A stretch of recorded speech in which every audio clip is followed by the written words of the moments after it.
Welcome back to Open Window Politics. Today we're going to be going through a prediction between Pete Buttigieg, the former Secretary of Transportation under Biden, versus J.D. Vance, the current Vice President of the United States, and most likely, at the moment, the most likely frontrunner in the Republican primary. Buttigieg is probably in the top 5 or so options, but he generally isn't regarded as being the most likely. Things could definitely change, but for now, I just thought it would be fun to do a prediction between these two candidates. So I've got all the lean, likely, and safe states characterized.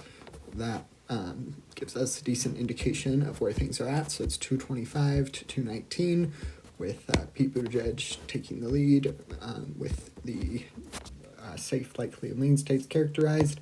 I will add a tilt characterization. I'm going to start out in the state of Nevada. I do think that this state probably has one of the better likelihoods of going, because it did go to Trump in 2024. And since then, the Hispanic American population, many have soured on Trump and Vance, well, they're on the same ticket on Republicans in general.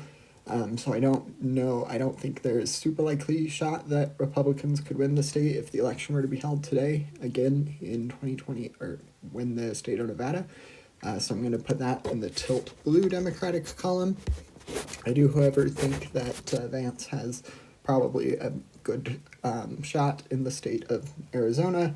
Arizona is pretty consistently Republican. It did go to Biden in 2020, and they do have Democratic senators and a Democratic governor, so Democrats know the state is definitely possible to win. Really, any of these swing states could flip the other way.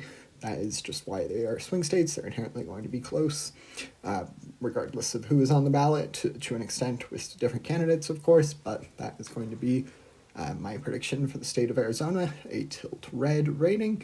And then I'll go over now to the other half of the Sun Belt here in the southeast. I'm going to start out with the state of North Carolina. I do think in the state of North Carolina, it's got a good shot of remaining in the Republican category. This state hasn't gone on the presidential level, at least for a Democrat, since 2008 when Obama won it. And currently it is a favorable environment for Democrats, but it's definitely no 2008 level favorability. So for now, I'm going to go with the tilt red ranking here in the state of North Carolina. And then I'm going to go now to Georgia. I think Georgia, Pete Buttigieg has a pretty good chance of winning. This state did go to Biden in 2020. It was the closest of all the swing states in 2020. Trump did win the state back in 2024, so it goes back and forth. They do have 2 Democratic senators. They have a Republican governor, so really it's definitely a swing state that has been known to vote both ways. I do think that Pete Buttigieg has got some moderate appeal that would help in the state of Georgia and throughout the swing states, part of the reason why I predicted him to win the state of Nevada. And then I'm actually going to do a lean characterization. I said I would do tilt for all of them, but I do think the district here in Omaha would be in the lean category for Pete Buttigieg. Even Harris was able to win it, and I do think Buttigieg could expand on her margins if the election were to be held today. So that's going to be one more electoral college vote for Pete Buttigieg. And that brings us to 248, 246, before I have characterized any of these 3 Rust Belt states. So really, these are going to be the ones that will determine the presidency. I do think that Pete Buttigieg has got probably the best shot of the 3 Rust Belt states in winning the state of Michigan. So that is going to be 15 electoral college votes.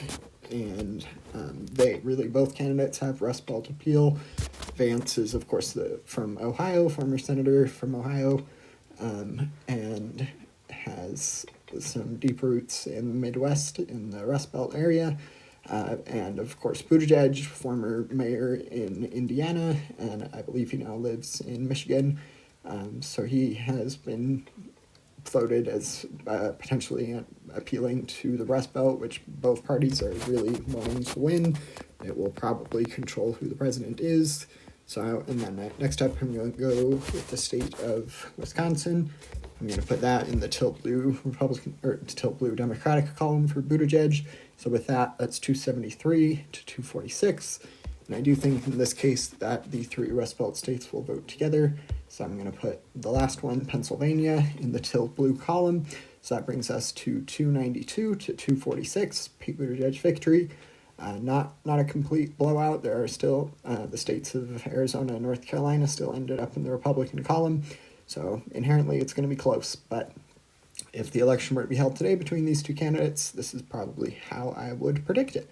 Feel free to agree or disagree with me in the comments, and don't forget to like and subscribe.